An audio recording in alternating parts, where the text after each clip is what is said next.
está el aurículo ventrículo, ¿ya? Aquí está los dos corazones. Entonces, fíjense, atiendan por favor. La diferencia entre sinusal y aurículo ventricular es que siempre gana, por eso es marcapaso. ¿Por qué gana?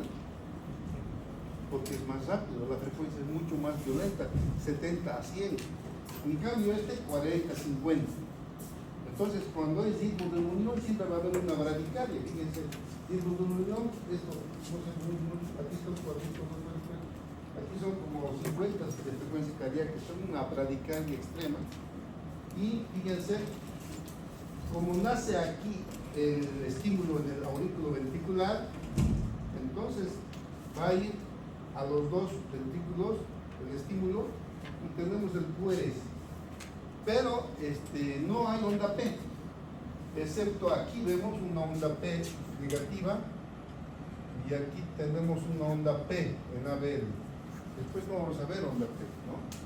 Entonces, ¿por qué no hay onda P? El que me dice, ¿y por qué es negativo? Porque fíjense en ABF negativo, ¿no? La onda P. ¿Por qué es negativo en este caso? Muy frecuentemente. ¿Por qué es negativo? No. Porque hoy estamos hablando de una onda P. No confundan el ventrículo con la aurícula. ¿Por qué sería onda P negativa? Dime uno. Eso mismo, oriéntense. En electro es, tienen que orientarse. Si no entienden el electro, la práctica que vamos a hacer, lo van a hacer con algún cardiólogo y me van a dar macanas, infarto anterior, inferior, de rama derecha. No me interesa qué rama es, lo que quiero saber es cómo hacen el eje, cómo hacen, qué alteraciones hay en la onda PT, todo eso. No, a veces me dan una práctica con unas respuestas de especialidad, isquemia del lado derecho, con infarto y alangación de la onda P, en QRS, macanas, lo voy a poner 0, porque eso no hemos avanzado. Lo que yo quiero es el ABC, que ustedes entiendan dónde están parados, qué es la onda P, de dónde viene, por qué es así o por qué es abajo. ¿Por qué es abajo? Así va la onda P porque es positiva. ¿Por qué es abajo? Porque es negativa. Y en este caso es negativa, ¿por qué? Porque viene a partir del aurículo ventricular, va aquí y después de eso sube arriba. Como sube arriba, entonces ¿qué va a haber el electro? Va a haber una onda negativa, ¿ver? Y aquí normalmente una onda positiva, el QRS. Entonces vamos a tener una onda P negativa, QRS, y lento, 40 o 50, porque es nodo auricular. Entonces, eso tiene que tener en el electro, es entender, ahí no hay memoria, ¿no? Entonces, la práctica está en eso también, es de entendimiento. Ustedes entienden, me van a sacar 100 y les voy a poner 100. Me lo hacen así a la memoria y una copiadita. No se puede copiar, porque ustedes me tienen que demostrar con sus gráficos que lo que están haciendo es lo que han entendido. El que me pones respuesta nomás no sirve. Estoy diciendo antemano. Tienen que demostrarme con su gráfico de dónde viene su respuesta. ¿Está bien? Porque fácil es eje a la derecha, a 30 grados. ¿Y qué han aprendido? Nada. Tienen que demostrarme por qué. Me dibujan el eje axial, me ven la onda, positiva, negativa, cuadrito, pum, aquí está, por eso es, así me tienen que hacer. ¿Listo? Ahora no quiero que me hagan unos cuadrangulares, el redondito puede ser pequeñito, pero bien clarito. No es necesario hacer grande. ¿No? Vamos a ver. Entonces ahora vamos a ver extrasístoles y fibrilaciones. Fíjense, cuando tenemos una onda PQRST, PQRST, PQRS, y antes está la onda P y viene una P, se ha adelantado. ¿Qué ha pasado? Ha habido un foco ectópico auricular. El foco aquí está mal, debería es por aquí. Está dando la onda PQRS, el estímulo normal. Pero si hay un foco metiche, entonces también da su potencial de acción y estimula una onda P que es totalmente fuera de lugar. ¿No es cierto? Fíjense aquí la regularidad que tiene entre uno y aquí está del ámbito. Entonces, ¿ustedes cómo escuchan en la auscultación?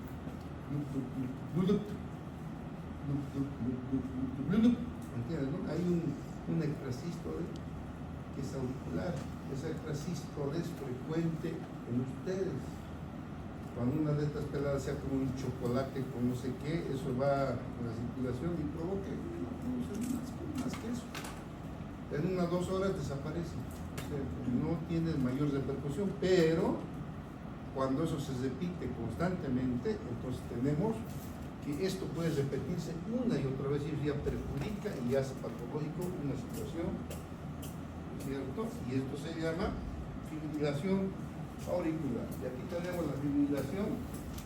Fíjense cómo cualquier cantidad de onditas P finalmente que no estimulan, uno de esos alcanza a estimular, pero es una frecuencia irregular y son múltiples focos auriculares. Entonces tenemos en el corazón, tenemos aquí uno, tenemos aquí otro, tenemos aquí otro, entonces múltiples focos que van a estimular un total descontrol y hacen onda P como si fuera una onda, en vez de onda P tenemos una figura como sierra, ¿no? Como si fuera una sierra, miles de una irregularidad que no es precisamente una onda P, se llama fibrilación auricular. No obstante, el QRS sigue apareciendo, entonces sigue habiendo contracción ventricular, por tanto el paciente, pese a tener esta fibrilación auricular, acude a consulta, dice que no puede correr, que se cansa, que se quiere desmayar,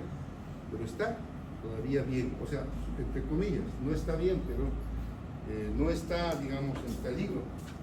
Pero eso hay que solucionar, es una fibrilación auricular. Sí. ¿Esos focos qué serían? Son focos, son los mismos, las mismas células auriculares. Todas las células del corazón tienen la propiedad de automatismo, todas. El problema es que hay una que supera a todas, que es el nódulo sinusal. Entonces, cuando uno van a ver en patología, medicamentos, enfermedades, virus, pueden simultáneamente distribuirse y provocar diferentes focos. Pero eso ya van a ver en patología. Conmigo solo me están viendo que puede haber fibrilación auricular, ¿ya? Vamos adelante. Entonces, esto es grave, ¿ya? A la fibrilación, perdón, las extrasístoles ventriculares. De igual forma, en el corazón, aquí en la aurícula ventricular, puede haber un foco ventricular. Ese foco ventricular va a estimular a los ventrículos y fíjense, tenemos PQRST y tenemos una onda totalmente anómala, grande, un voltaje elevado y de gran amplitud de tiempo, ¿no? Esa extrasístole ventricular, uno no hace gran cosa, el paciente puede vivir su vida normal todavía con uno, pero en cardio van a ver que eso puede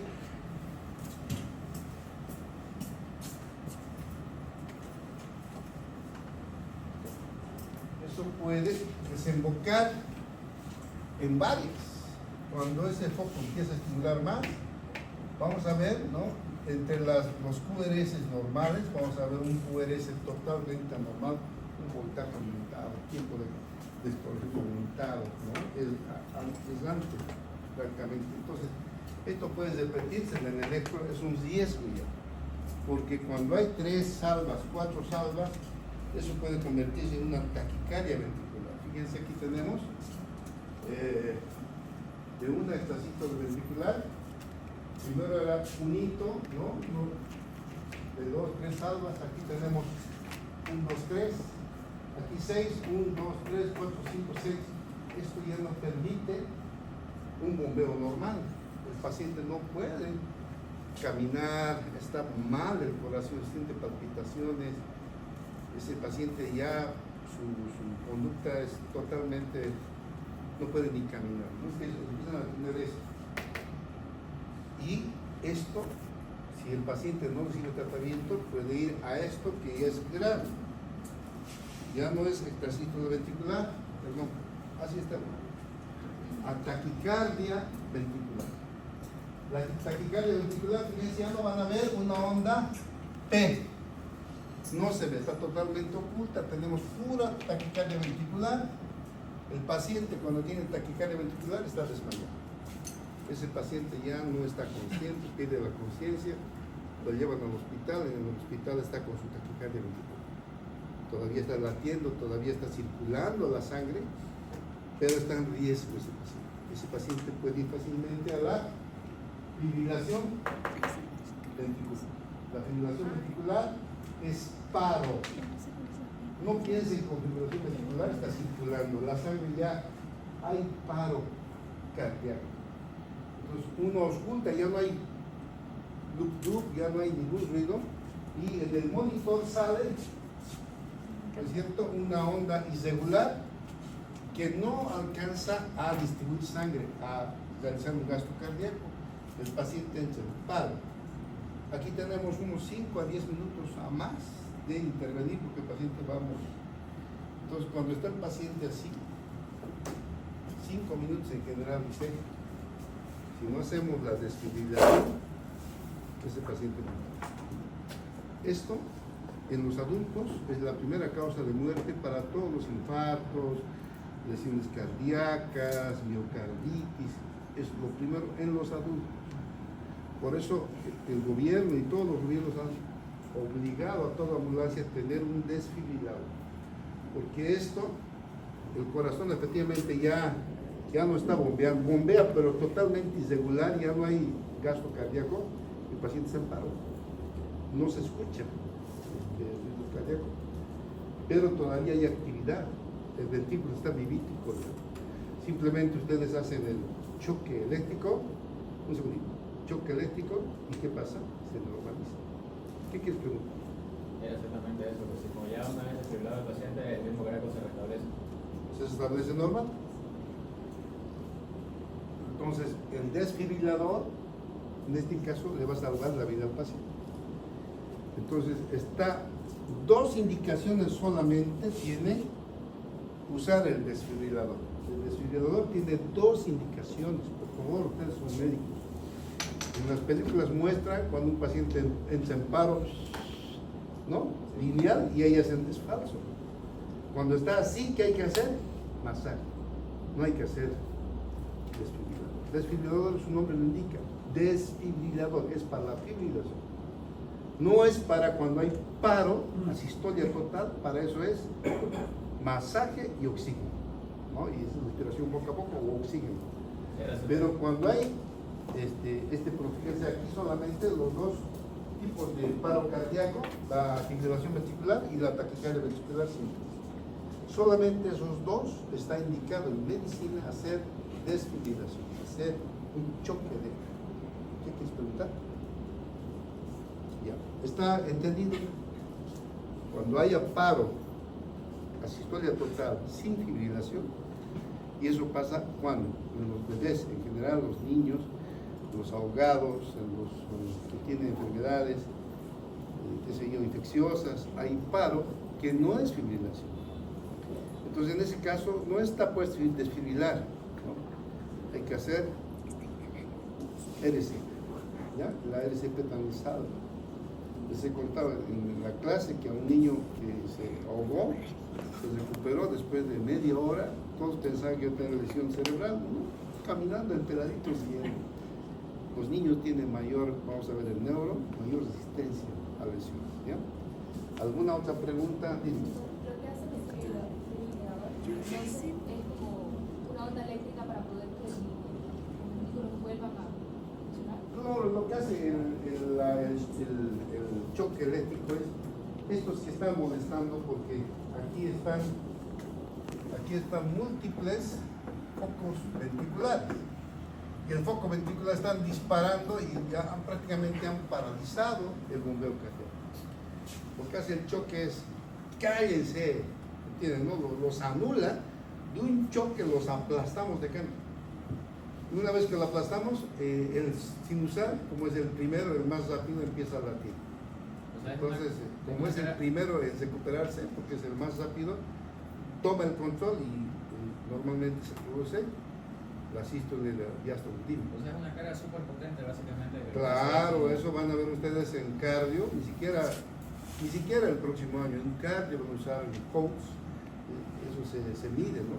Depende del peso del paciente, pero en general 200, creo que son los adultos, yo soy pediatra, los niños se pone eso y se da un choque. Lo que hacemos es acallarlo, anulamos todos esos focos que están provocando, y un choque lo dejamos plano, listo, dejen de molestar. Y el sinusal también recupera, o sea, también recibe, pero como es el más rápido, se recupera el primero en mandar y vuelve a mandar sus potenciales y nuevamente onda P, QRS y se salvó el paciente. ¿Se entiende? Eso pasa muy frecuentemente. Muchas personas han sido salvadas con desfibrilador.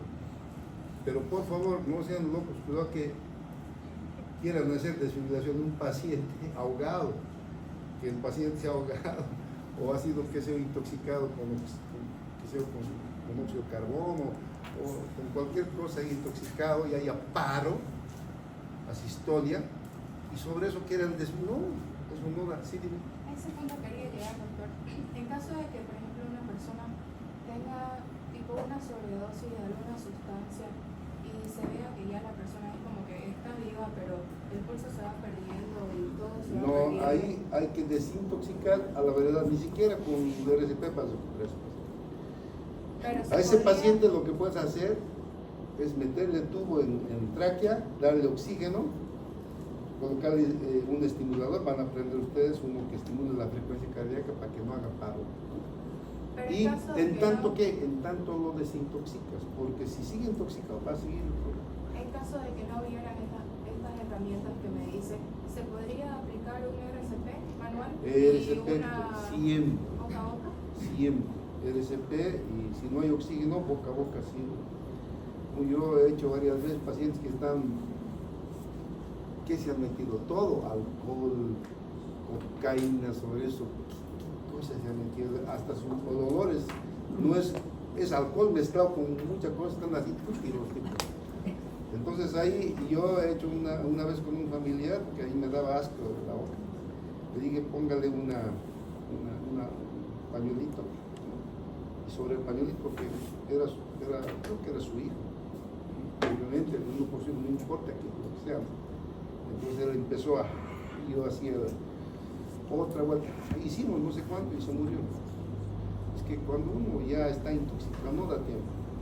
Ahora, si ese paciente todavía late y alcanzas a estimular, en el hospital tenemos, ustedes van en fármaco, van a aprender.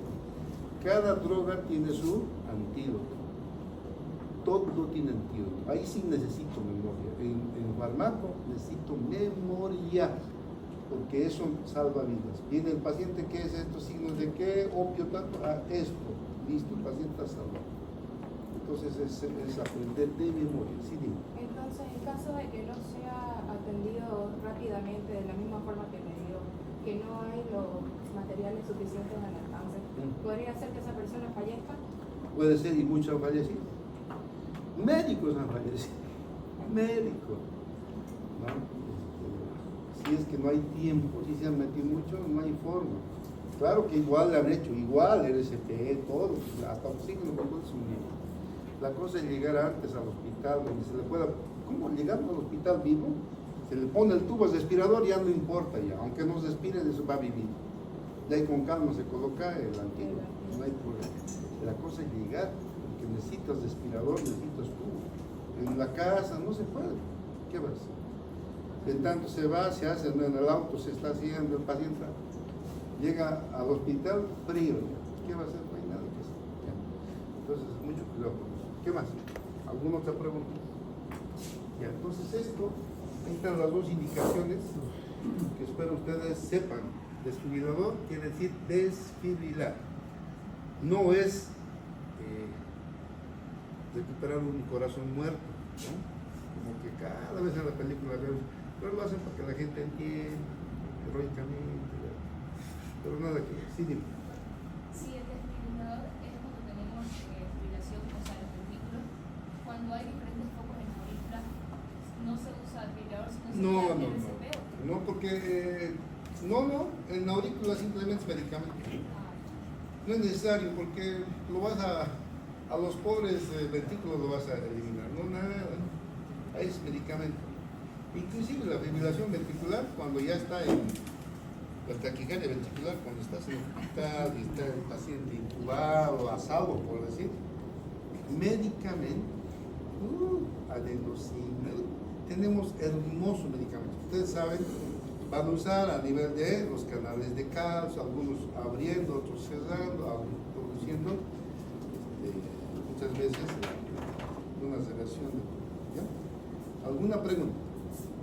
Está bien, pregunten todo lo que quieran, vamos a tratar en la medida de lo posible. Vamos a ver hoy esto que es importante, las alteraciones en la conducción interventiva. Entonces, hemos hablado antes de que la aurícula, fíjense, la aurícula es así. Entonces, las aurículas late como si fuera un solo, hasta que llegan a la aurícula ventricular y ellos laten como si fuera un solo ventrículo, así. Entonces, esto dispara, ¿no es cierto? Pero en el electro vamos a ver nosotros una onda P. Una sola onda, de dos aurículas. ¿Está bien? Porque simultáneamente están latiendo. En el ventrículo igual, simultáneamente vamos a ver un QRS y una onda P. Pero ¿qué pasa cuando los ventrículos, que en realidad son dos ventrículos, varían en su contracción? Uno late antes que el otro. Por decir, este late y este tarda, porque hay un bloqueo, aquí hay un bloqueo. Entonces primero se despolariza este y después este. Entonces ya no vamos a ver una onda QRS, vamos a ver una onda P y vamos a ver dos ondas Rs. Dos ondas R. ¿Por qué? Porque los dos ventrículos se han separado. Cuando se separan los dos ventrículos, entonces vamos a ver dos ondas R. Entonces se llama bloqueo de las ramas de las venas. Entonces vamos a ver, fíjense, se separa claramente, este es un ventrículo, este es otro ventrículo. Ya no es uno solo cuando estaba bien el paciente. Entonces el QRS tiene que ser ancho, normalmente 0,12. 0,10 a 0,12, pero en este caso llega a ser 0,15, 0,18, ¿no? O sea, sí, hay una tardanza en la despolarización, ¿ya?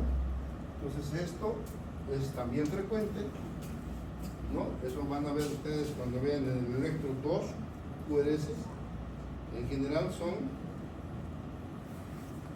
un bloqueo de RAM, ¿no? Ahorita fíjense que tenemos la rama de las de His, 2, y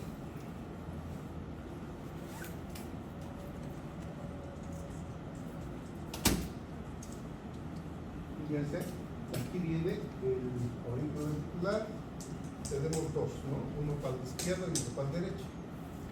Entonces puede bloquearse aquí o puede bloquearse aquí. Si se bloquea aquí, entonces esto primero se despolariza y después. Si se bloquea aquí, primero se despolariza, entonces fíjense lo que sale. Bloqueo de rama derecha, bloqueo de rama izquierda, el QRS es mayor a 0,12 y va a ver claramente una onda R y otra R'. Entonces tenemos dos ondas R claramente que se ven, ¿ya?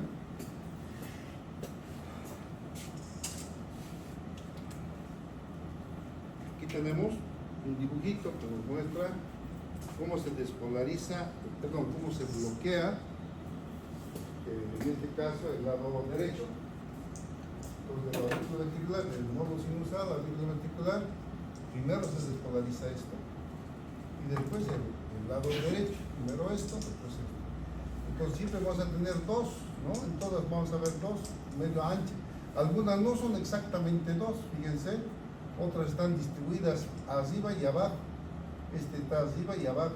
Este está en uno solo, pero aumentado de el grosor de una onda R, como si fuera como si tuviera aquí una meseta, ¿no?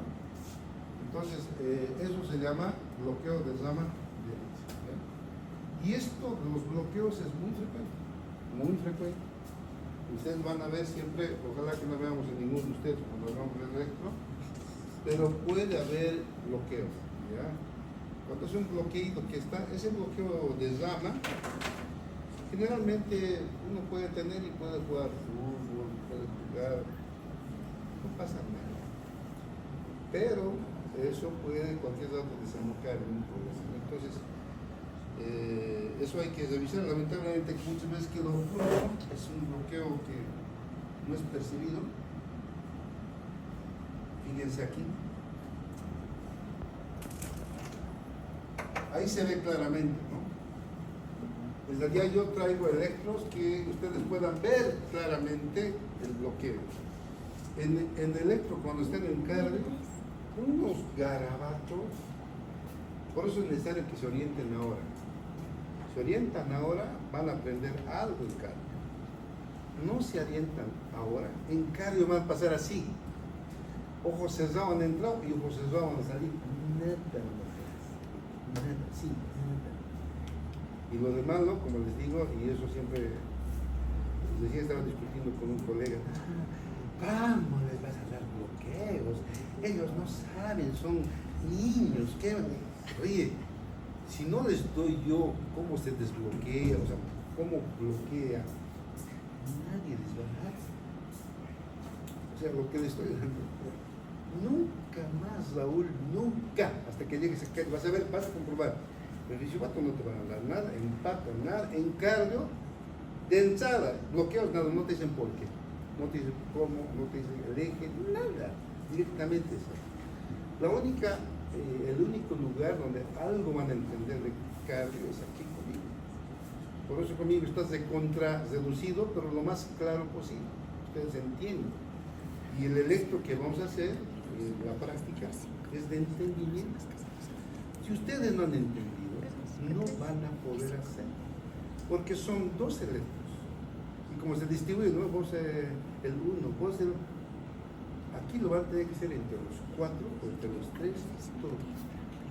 Y si uno no sabe, el otro se lo va a hacer. Y eso no está bien. Pero tienen que hacer entre todos. ¿Vale? O sea, no hay forma.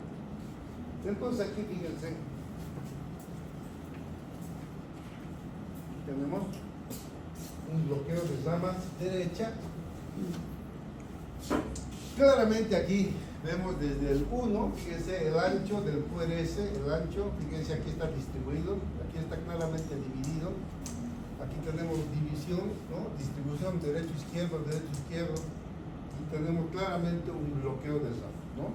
Y por otra parte, si ustedes se dan cuenta, tenemos la frecuencia cardíaca, porque estos bloqueos de rama son muy frecuentes cuando hay una lesión del nodo sinusal, en Chaga, en problemas de infarto, en problemas así. No son bloqueos de ustedes. Bloqueos de rama vienen ya en una secuela de una patología cardíaca. Entonces aquí ustedes, ¿cuánto es la frecuencia? A ver, cuenten. ¿Cuánto es la frecuencia cardíaca? ¿Cuánto es, Claudia? Aquí está justito sobre la línea. 42.50. 6, 50, entre 40 y 50. Imagínense, esto es un bloqueo brutal. Ese nódulo sinusal está mal. Este necesita un marcapaso. Entonces, y fíjense cómo claramente se nota el bloqueo. Entonces, otra cosa que van a ver aquí es la onda T negativa. Fíjense aquí, en D1, en B2, ¿no? Van a empezar a ver ondas T negativas. ¿Por qué será? No en todas, ¿no? Pero ese corazón no está contraído. Está flojito. Miren, fíjense en B2, negativo. En B1, negativo, ¿no? Aquí también negativo. Bueno, ¿no? Entonces, ese corazón está teniendo buena contracción. No. tiene una compresión de aire. Por eso es que se nota ondas T negativas en nuestro electro. Entonces la compresión cardíaca es inferior. Ese paciente necesita marcar eso. Sí o sí necesita. Eso no va a llegar ni siquiera a caminar ese paciente.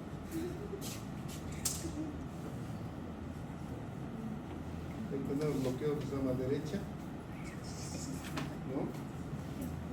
Igual, fíjense el deslongamiento de la onda aérea, fíjense aquí hay como una especie de meseta, aquí está distribuido arriba y abajo, siempre de aquí a aquí es la cosa, ¿no?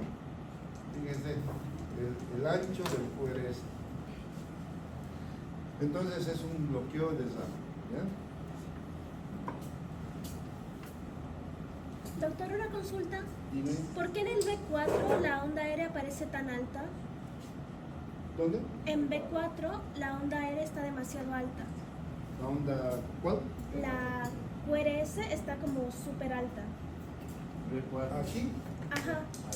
No, porque el voltaje, bueno, el voltaje, si ves súper alta, Ujú. es porque está habiendo en ese lugar mayor cantidad de músculo que está todavía contrayendo y la mayor voltaje. ¿No? El corazón nunca, a veces el lado derecho está mejor que el izquierdo, o sea, hay algunas diferencias de voltaje, pero en general tú puedes ver eso, nada más eso, ¿no? No hay algo especial. Y aquí tenemos lo que nos llama izquierda, ¿no? Ustedes fíjense que también eso sigue una lógica siempre, porque cuando es rama izquierda se va a este lado, ¿ya? Y fíjense el 1, el ABL, el B1 y el B6 tienen onda T negativa.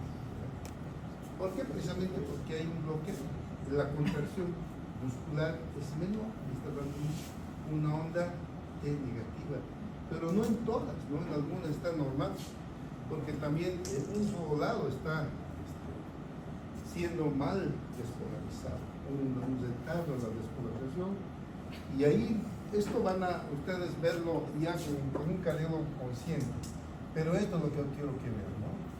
En rama izquierda generalmente no se ve tanto dos, sino se ve más una meseta.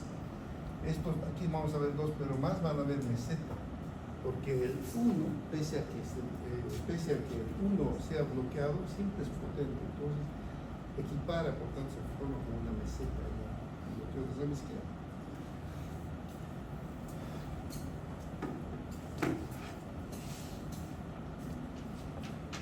Lo cierto es que lo único que quiero de ustedes es que cuando vean un electro con doble ya sepan que es bloqueo. Ahora, sea izquierda o derecha, eso lo van a ver junto con el cardio, pero saben ustedes que ese ventrículo está latiendo disparejo, ¿ven? ¿Y cómo puedes saber si es izquierdo o derecho, Claudia? Y si me dices ahorita, clínicamente, no, porque tienes que todo es aplicable. Esto es un instrumento. Ustedes tienen esto, tienen esteto, que lo van a, el próximo año van a ver en semi. ¿Cómo podrías saber si es derecho o izquierdo? Sí, si me dices te aumento un punto. Nada con eso ya. Simplemente sabes que ahí estás diciendo puede ser izquierdo porque tiene una meseta, pero no estás seguro. Pero deducción lógica dice, tendría que estar así el paciente. Raúl ya está pensando. A ver, ¿dónde está? ¿Cómo es la cosa? ¿Cómo podemos saber si es un bloqueo de rama izquierda o derecha? Porque esto da a esta confusión. Siempre da confusión. En rama izquierda generalmente hay una mesetita.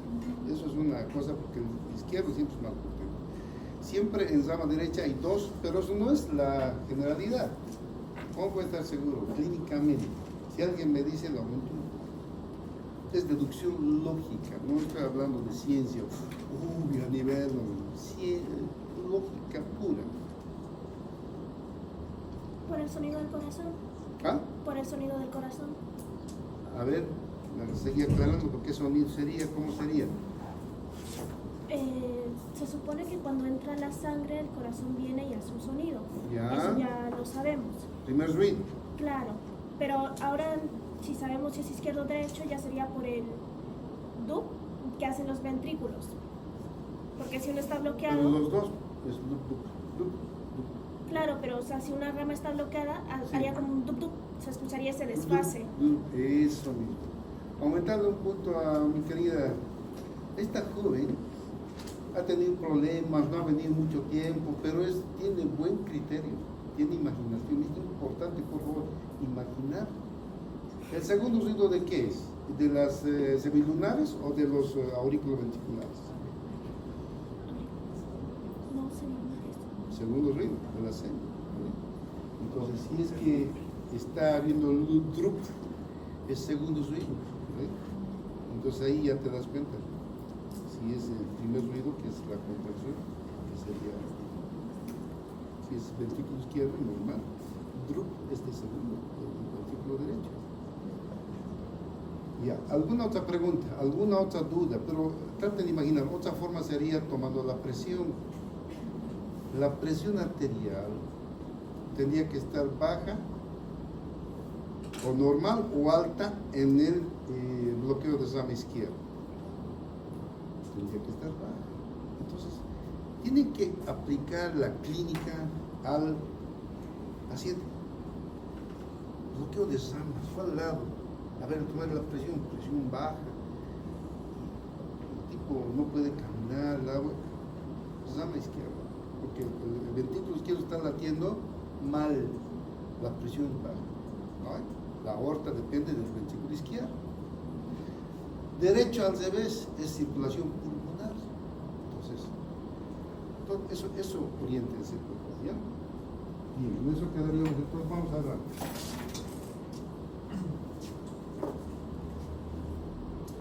Este es el bloqueo de rama izquierda. Fíjense, ustedes me siguen al cursor. Fíjense. Siempre tiene una especie de mesetita, ¿ven? No es muy, pero la mesetita es frecuente cuando es a la izquierda, ¿no? Aquí ya se parecen dos, pero hay una meseta. En cambio, en el derecho siempre hay dos, bien, porque el izquierdo se separa totalmente. Vamos al otro. Ahí está otro de la izquierda. Vamos a ver la hipertrofia. Nos interesa saber si hay hipertrofia y eso vamos a ver cuando sepamos esto. Aquí fíjense, tenemos el nódulo auricular ventricular y ahí está la despolarización. Este es el eje eléctrico del corazón, ¿no? Entonces fíjense de arriba hacia abajo y de izquierda a derecha. Y como está así, atiendan por favor a este mejor medio ya. Como está así, fíjense, B1 está aquí, vamos a ver ahora qué es la cola. ¿Qué está viendo? ¿La cola o la cabeza de nuestro dipolo? La cola, por eso es negativo. Aquí está el otro. ¿Qué está viendo? ¿La cola o la cola todavía? ¿No? Porque fíjense, es negativo. Aquí ya está viendo no tanto la cola, medio que al medio, ¿no ven? Fíjense aquí. Al medio está viendo. Entonces vamos a ver casi una onda. Pero aquí ya está viendo ¿qué? Netamente la cabeza, entonces positivo. Aquí ya, directo, entonces más potente la cabeza. Entonces, esto siempre tienen que ustedes vislumbrar en todo el eje. En todo le estamos viendo las horizontales. B1, B2, B3, va a mirar, ustedes imaginen en su mente el eje normal, estamos hablando. Esto que están viendo aquí, esto es el eje normal. Un eje normal es así. Entonces, esto tiene que pasar en todo paciente, lo que no pasa en paciente que es normal, en este caso una hipertrofia del ventrículo. Entonces, vamos a ver la hipertrofia del ventrículo. Entonces, aquí está el viraje que hay en forma natural, fíjense, ¿no? Rotación. va a haber una situación. Depende de dónde esté la hipertrofia, va a rotar el eje. Si la hipertrofia está en el lado derecho, se mira al lado derecho. Si la hipertrofia está en el lado izquierdo, se mira al lado izquierdo. ¿Por qué? Más energía eléctrica y por tanto los dipolos despolarizantes van a ser de mayor amplitud, mayor voltaje. Pues fíjense, tenemos la hipertrofia ventricular derecha, estos dipolitos son más grandes que estos de aquí. Si nosotros hacemos aquí vamos a ver este tamaño nomás, ¿no? Y en cambio aquí son grandes, ¿no? Entonces el promedio de esto es este. Estamos viendo hipertrofia ventricular derecha. En ese caso, B1, ¿qué es lo que ve?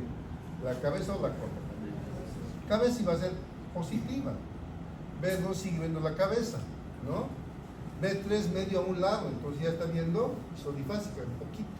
B4 va a ser, y así, se ve soltando, ¿no? Miren el viraje que ha tenido. El anterior era negativa, ¿vale? Vea la cola. Aquí es positiva. Quiere decir que el vector, el eje, está yendo al lado derecho. Entonces, eso tiene que tenerlo en mente siempre, ¿ya? Y esto vamos a ver ahora en forma práctica en el eje. Fíjense, estos son los criterios.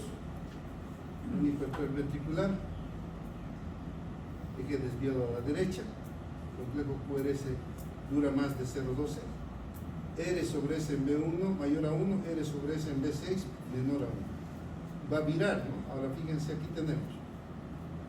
Aquí está, ¿no? Fíjense.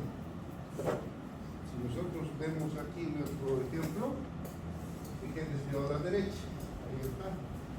ABF negativo y D1 positivo. Hay todo un garabato, un segundito.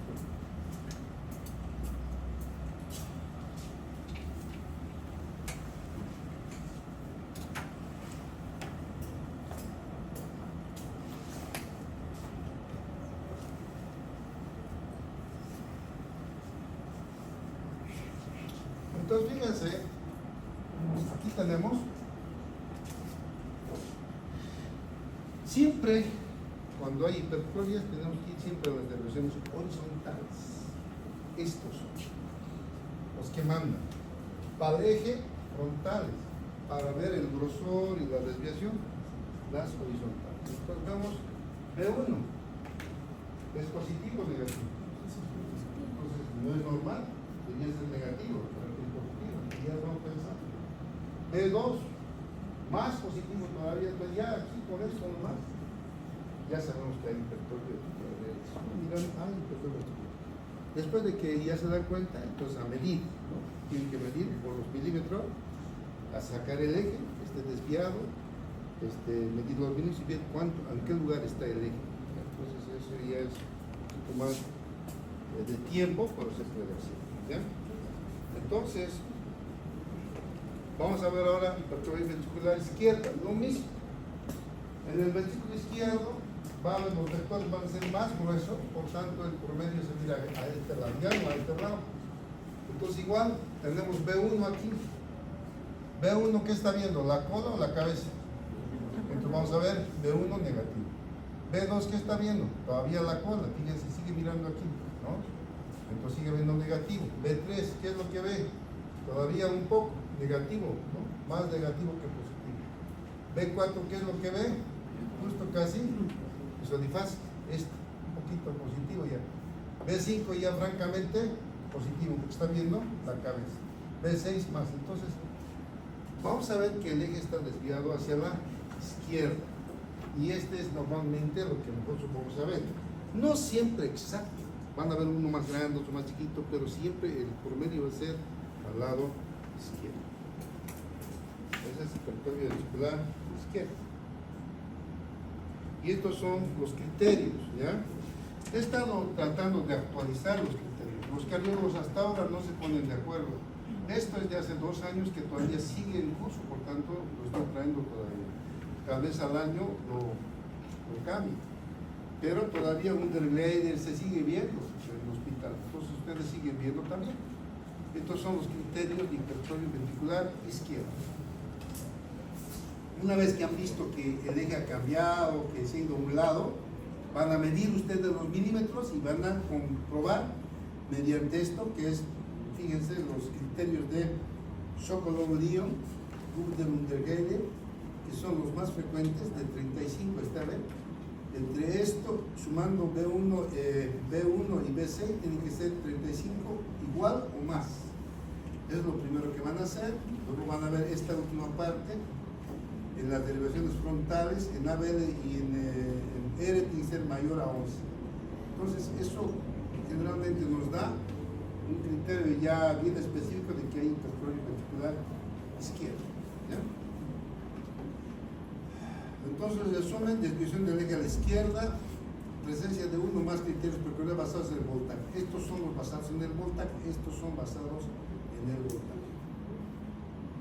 Y aquí está hipertrofia ventricular izquierda, ¿no? Fíjense, B1, B2 y más que todo B4, B5, vamos a ver positivo, ¿no? Fíjense, positivo, B4, B5, positivo.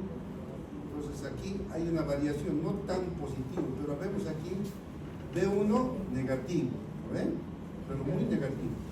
B2 muy negativo porque se ha ido a la mano izquierda. Cuando vemos un negativo así de este tamaño, generalmente es porque ya se está desviando el eje a la izquierda. Entonces lo comprobamos midiendo los milímetros y vamos a ver que tiene un hipertrofia ventricular izquierda. ¿Ya? ¿Alguna pregunta hasta aquí? Está fácil hasta aquí. Lo que va a ver, y voy a tratar de hacerlo un poquito más lento, es el infarto, que lo vamos a hacer mañana. ¿Tienen clase conmigo? Sí. Ya. Entonces lean, porque esto del infarto es algo que siempre van a ver en sus padres, en mí yo he visto. Ya he hecho hacer 3 electrocardiogramas porque todo el tiempo este tipo quiere irse con el parto. Y una y otra vez yo ya conozco mi electro. Entonces, ustedes son médicos, van a tener padres, hermanos, tíos, arriba de los 50, los que, bueno, no diría malas palabras, pero generalmente tienen problemas. Entonces, mañana vamos a ver infartos, cómo se ve en el electro, lo más práctico posible. Vamos a ver más light no lo puedo hacer, pero tienen que leer un poquito hoy y mañana ver, ¿ya? Hoy no tienen práctica conmigo, ¿no? Mañana sería, ¿ya? Sin embargo, los que pueden